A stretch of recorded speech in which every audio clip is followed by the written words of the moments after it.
Hello, my girlfriend said. Buy me something expensive. In front of her friends, I replied, sure, and led everyone to a luxury store. Then I paid a small gift card, thanked her for revealing pressure over respect, and walked out free. I'm Alex, 29M. My girlfriend, Jenna, 27F. We've been together a little over 2 years. Long enough to have routines, inside jokes, shared friends. Long enough that people assume you're solid just because you show up together. This happened last Saturday at a crowded cafe downtown. One of those places where the tables are too close and everyone's half performing for everyone else. Jenna had invited 2 of her friends from work. People I've met a few times, loud, polished, always slightly condescending. The kind who talk about brunch like it's a personality trait. Everything was fine at first. Coffee, small talk, the usual. Then the conversation drifted to shopping. Bags. Brands. Jenna was already in a mood. She'd been snippy all morning, correcting me over nothing, rolling her eyes when I spoke. I told myself to ignore it. I always did. Then, right in the middle of the cafe, she laughed and said, loud enough for nearby tables to hear, "So, are you finally going to buy me something expensive? Like, actually expensive?" She smiled when she said it, but it wasn't playful. It was sharp. A challenge. Her friends went quiet immediately and looked straight at me. I felt that familiar pressure hit, the unspoken expectation to perform, to prove something. I asked, what? Mostly to buy time. She leaned back in her chair, crossed her arms, and said, come on, don't be weird. You know what I mean. All my friends' boyfriends do it. There it was. Comparison. Public, intentional. I could feel my face getting warm. Not from embarrassment exactly. More like clarity creeping in. This wasn't about a gift. It was about control and doing it with an audience. So I smiled and said, sure. Her friends lit up instantly. Jenna looked smug, already victorious. One of them joked, oh, where are we going? I stood up, grabbed my jacket, and said, there's a luxury store a block away. Let's go. That was the moment everything shifted. The walk to the store was surreal. Jenna slipped her arm through mine like we were in some rom-com moment, smiling wide, soaking up the attention. Her friends followed behind us, whispering and giggling. I caught fragments. Finally, about time, she deserves it. No one asked me anything. I wasn't a person in that moment. I was a wallet with legs. The luxury store sat on the corner, all glass and chrome, security guards by the door, soft lighting meant to make everything look unattainable. Jenna practically bounced inside. The shift in her was immediate. The attitude melted into entitlement. Oh my God, she said, running her fingers just above a display of handbags. This is the one I was telling you about. I nodded, said nothing. The salesperson approached, perfectly neutral, trained not to judge.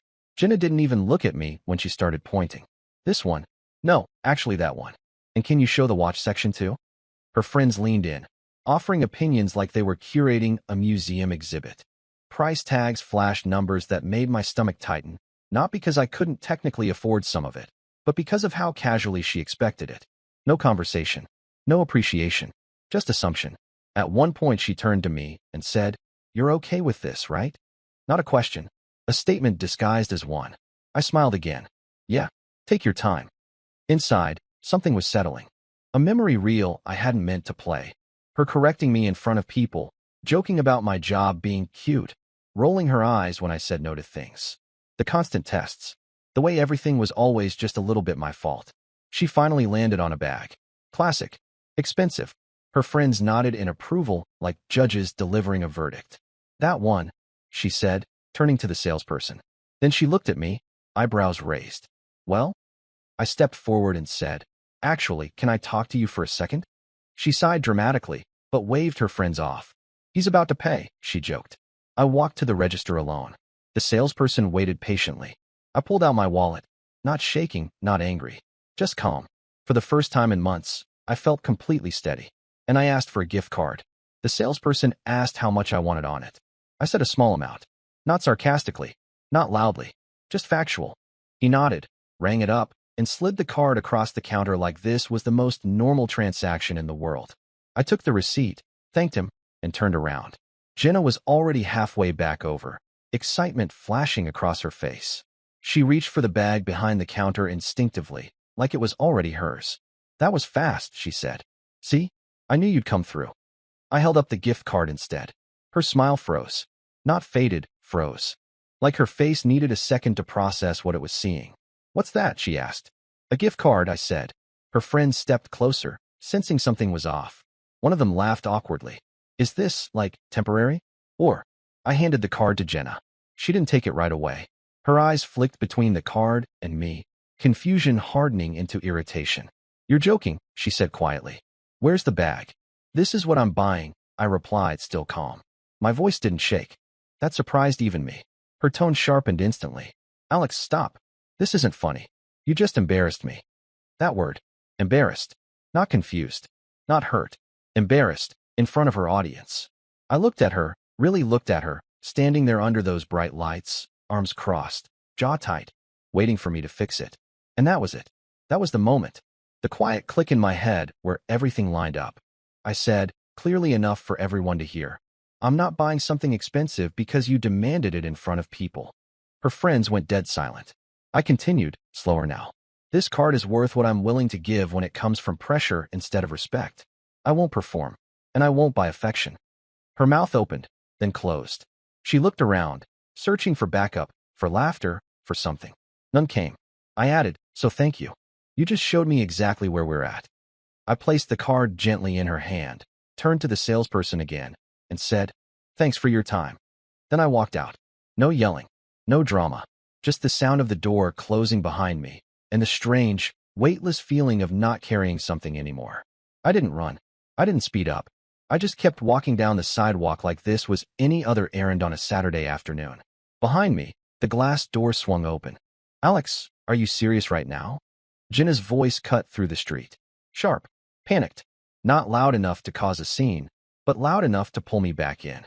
I stopped and turned around. She stormed up to me, gift card still clenched in her hand like it was an insult. Her friends hovered a few steps back, suddenly very interested in their phones. Funny how fast confidence disappears when the script breaks. "What the hell was that?" she hissed. "You made me look stupid." I took a breath. Not to calm down. I already was. But to make sure I didn't say more than I meant. "No," I said. "You did that yourself." Her eyes widened. "Wow. So now you're blaming me?" "You put me on the spot in front of your friends," I replied. "You didn't ask. You demanded. And you expected me to smile and pay." She scoffed. "It was a joke." "God, you're so sensitive." There it was. The same line she always used. The one that turned every boundary into a flaw. "If it was a joke," I said, "you wouldn't be this mad." She opened her mouth to fire back, then stopped. Her face shifted, calculating now. She glanced back at her friends, then back at me. "So what?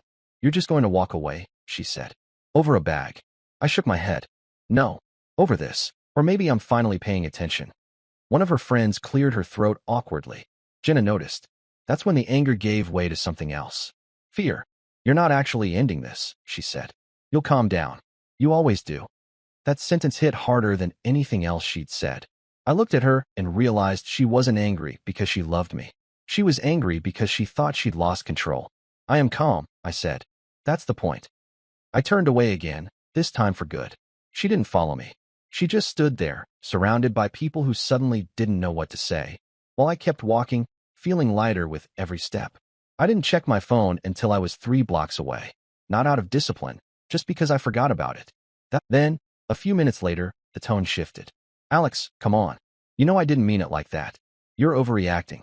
Classic Jenna. Anger first, then damage control. Never accountability. I kept walking. Ended up at a small park I'd passed 100 times, but never really noticed. Sat down on a bench and let the adrenaline drain out of me. My hands weren't shaking. My chest wasn't tight. I felt quiet. Clear. That's when it hit me how long I'd been bracing myself around her. Watching my words. Timing my reactions.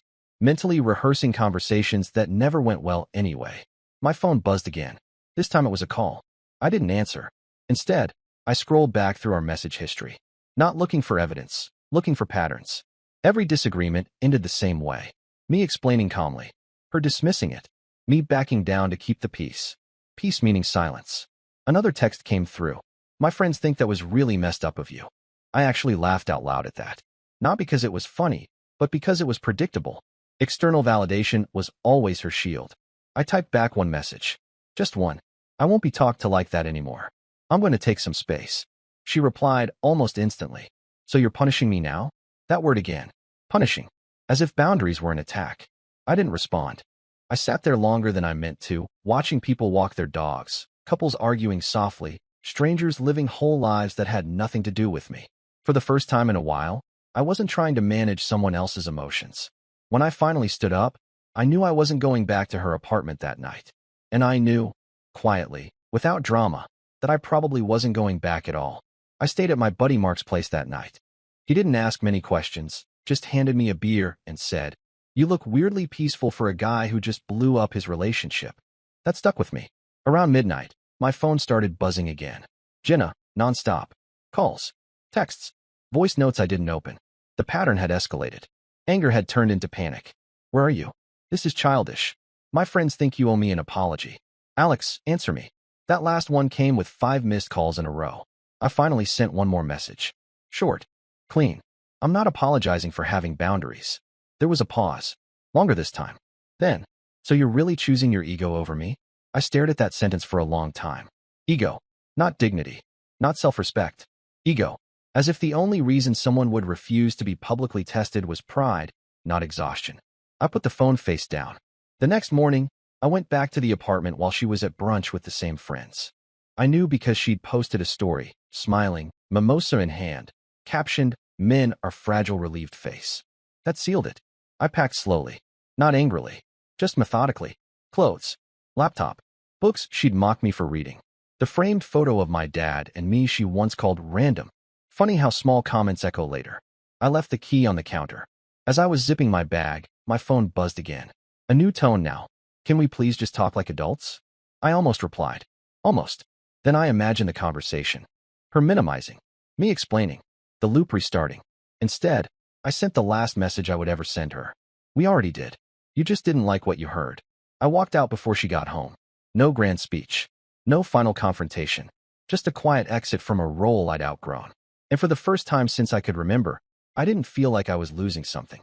I felt like I'd stopped bleeding.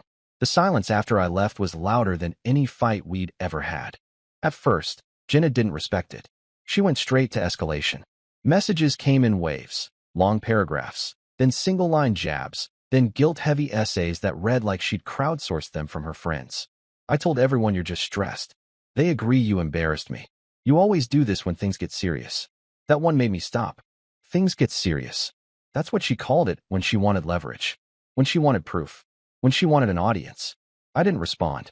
Instead, I started noticing how my body felt without her constant presence. No tightness in my jaw. No background anxiety when my phone buzzed. I slept through the night for the first time in weeks. 2 days later, she finally asked the question she should have asked first. "Is this really about the store?" I stared at that message for a long time. It wasn't a bad question. It was just late. I typed, deleted, retyped, then sent the truth. "No. It was about how easy it was for you to pressure me in public and expect me to comply." Her reply came slower this time. "I didn't think it was that deep. That was the problem." She never did. I didn't explain further. I didn't list examples. I didn't argue my case like a defense attorney. I was done trying to be understood by someone who only listened when it benefited her. Later that night, I found out she'd posted another story. No face this time. Just text over a black background. "Some men can't handle confident women." I almost laughed. Not because it hurt, because it didn't. It felt like watching someone punch fog. Friends reached out. A few mutuals asked what happened. I kept it simple. We wanted different things. What I didn't say was that I wanted mutual respect, and she wanted an audience. The next morning, I woke up with a strange thought. If she apologized today, really apologized, I still wouldn't go back. That's how I knew it was over. A week passed. Then another. The noise faded. Jenna stopped calling. The text slowed to one every couple of days. Neutral, probing messages designed to test the door without knocking. "Hope you're doing okay. I found one of your hoodies. Want it back?" I didn't reply. Instead, something unexpected happened. People started telling me things. Mutual friends. Even one of her work friends messaged me privately. "I didn't like how she talked to you that day," she wrote. Just saying. That surprised me. I'd spent so long assuming I was the problem that I forgot other people could see it too. That it wasn't all in my head. I replayed the cafe moment again, not with anger this time, but distance. The smile. The pause. The expectation. The way she never once checked if I was okay, only whether she looked good. That was the part that stuck with me. Not the bag. Not the store. The audience mattered more than I did. One night, I ran into Jenna accidentally. Grocery store. Late. Empty aisles. She froze when she saw me, then forced a casual smile. "Oh, hey," she said. "Didn't expect to see you." "Hey," I replied. There was an awkward silence. No crowd. No friends. No performance. "You really didn't have to make it such a thing," she said finally. "People fight. It happens." I looked at her and realized something important. Without witnesses, she didn't know how to frame it. "It wasn't a fight," I said. "It was a line." She frowned. "So that's it? You're just done?" I nodded. "Yeah." No speech. No blame. Just truth. She searched my face, waiting for hesitation. When she didn't find it, her expression hardened. "You'll regret this," she said. "Maybe." But as I walked away, pushing my cart toward the exit, I felt the opposite of regret. I felt finished.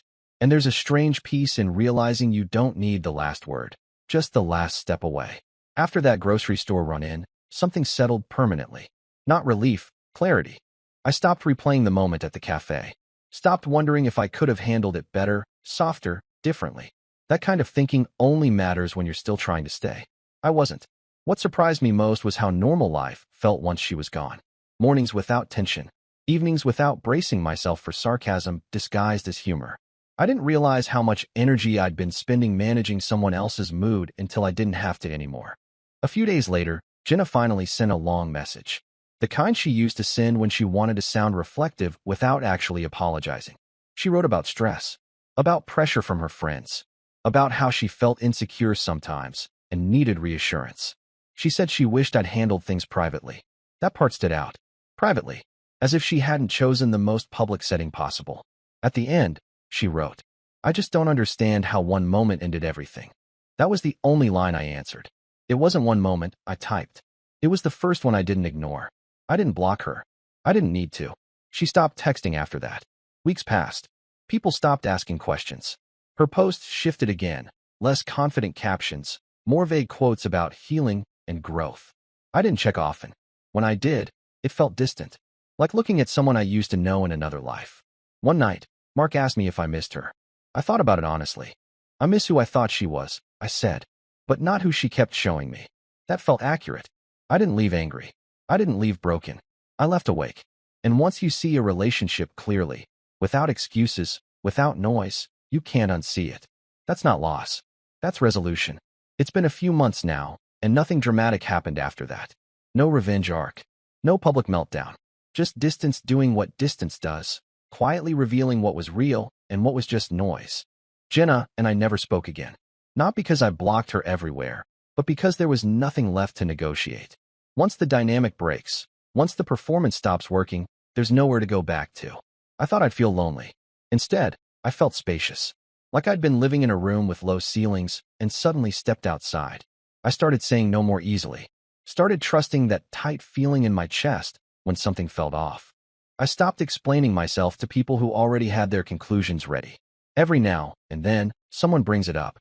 "Wasn't that a bit extreme?" they ask. "It was just a joke, right?" I don't argue. I don't defend it. I just say, it wasn't about money. Because it never was. It was about standing in a crowded cafe and realizing that the person next to you would rather see you perform than feel respected. It was about choosing not to audition for love anymore. The gift card wasn't a stunt. It was a line. A quiet one. And walking out of that store wasn't me being dramatic. It was me being done. Not angry. Not bitter. Just free. Bye-bye.